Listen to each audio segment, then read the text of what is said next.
Well, we have shown you so much damage since this began on Thursday. It is so widespread, there's still no estimate of what the cleanup and the repairs will cost. The biggest hit is to Calgary's downtown core, the economic engine of this province. Up to 180,000 Calgarians work downtown. That makes up more than 1/4 of the city's workforce. All told, Calgary's economy is worth about $120 million per day. And the downtown is out of commission. Hundreds of buildings there need to be inspected before anyone can go back to work. That process has begun, and our Crystal Gamansing spent the day downtown watching it. Crystal.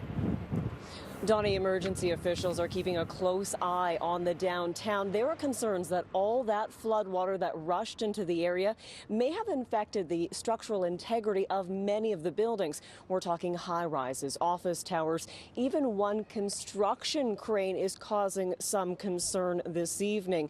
Now, it's not just those buildings, but also sinkholes. We have some reports of sinkholes showing up in the area. Now, that is a sign that there is some deterioration potentially caused by the water. Also, erosion from all this flood water. In some areas, we're seeing roads, even bike paths that have just crumbled away. They're the fingerprints of this historic flood. Riverbanks around Calgary have dropped under the pressure of the Bow River. But those berms are taking a beating, the banks are taking a beating, and we're seeing a lot of erosion. So I'm not trying to do doom and gloom here, but it's not over yet. In the community of Inglewood, the Bow and the Elbow Rivers meet, a combined power too great to ignore. Right here you have a bike path that basically falls away into nothing. And that bike path actually wowed outwards, and there were trees, there was a field, there was a tremendous amount of shoreline that simply does not exist anymore. By Saturday evening, the rate of erosion led to the military's arrival. Residents were told to leave. Jeff Funk refused, wanting to keep pumping. This is quite a bit lower than what it was. Okay. For a reference point, look at the 2x4s, where the water is saturated to. That's close to where the maximum level was. Water levels have dropped in the past 24 hours, allowing building inspectors to start their work. The electrical gear within the building was outside of the water. Inspectors went around the clock in the downtown, verifying the structural integrity of high-rises, office towers, even investigating the condition of construction cranes.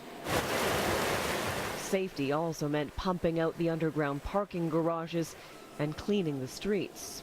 We've seen dozens of city workers out on the main streets, literally hauling major pieces of debris from the roads, cleaning up mud.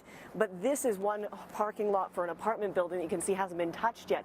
It is just covered with slick, gooey mud left over from floodwater.